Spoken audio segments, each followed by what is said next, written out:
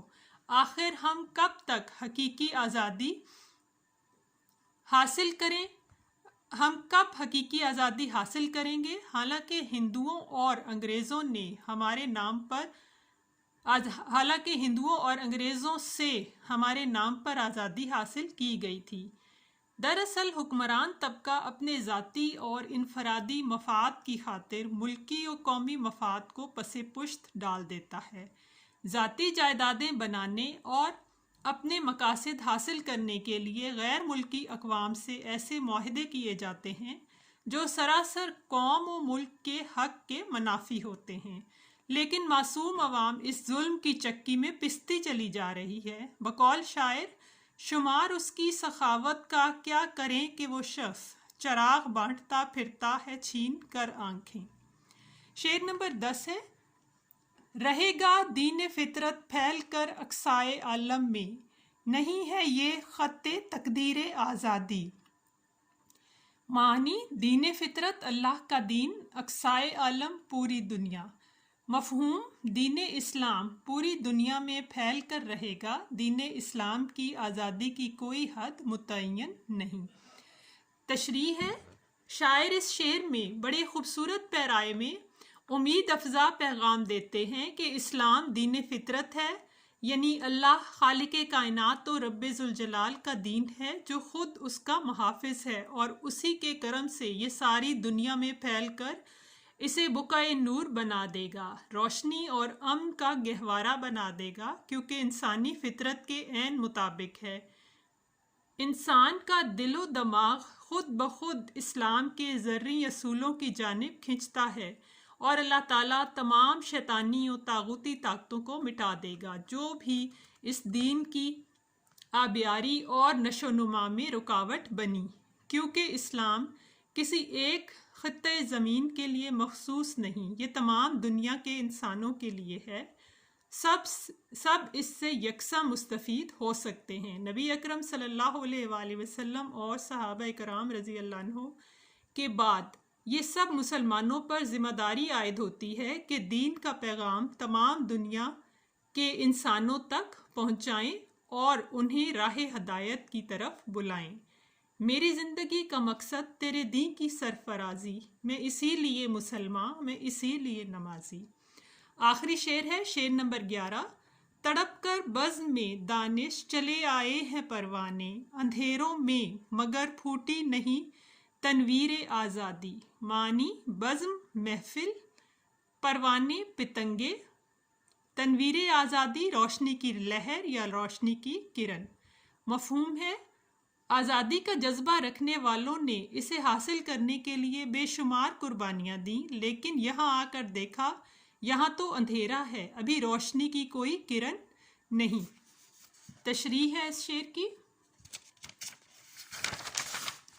شاعر نظم کے آخری شعر میں یہ احساس اجاگر کرتے ہیں کہ ابھی آزادی، حقیقی آزادی ہم سے بہت دور ہے۔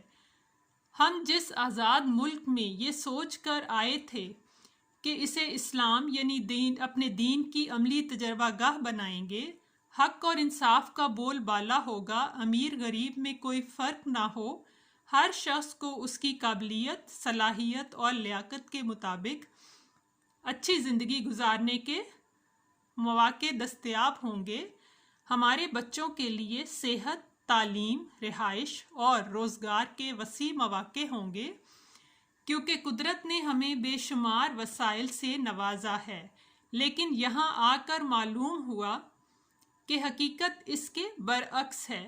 حکمران طبقہ تمام ملکی و قومی وسائل پر قابض ہے، دولت چند ہاتھوں میں محدود ہو کر رہ گئی ہے، اس کی تقسیم انتہائی غیر منصفانہ ہے، غریب تر طبقہ کھانے پینے، صحت و صفائی جیسی بنیادی سہولیات سے محروم ہے، جبکہ امیر انتہائی عیش و عشرت کی زندگی گزار رہے ہیں۔ آزادی کے جیالے اور اس کی خاطر قربانیاں دینے والے یہ دیکھ کر انتہائی افسردہ ہوتے ہیں کہ ان کا دل خون کے آنسو روتا ہے کہ یہاں تو غلامی کے اندھیرے ہیں، حکمران طبقے کی غلامی اور روشنی کی کرن دکھائی نہیں دیتی۔ آخر کب تک ہم حکمرانوں اور مغربی ممالک سے ذہنی آزادی حاصل کریں گے؟ لیکن ایک دن آئے گا جب ہم اللہ کے کرم سے حقیقی آزادی حاصل کریں گے۔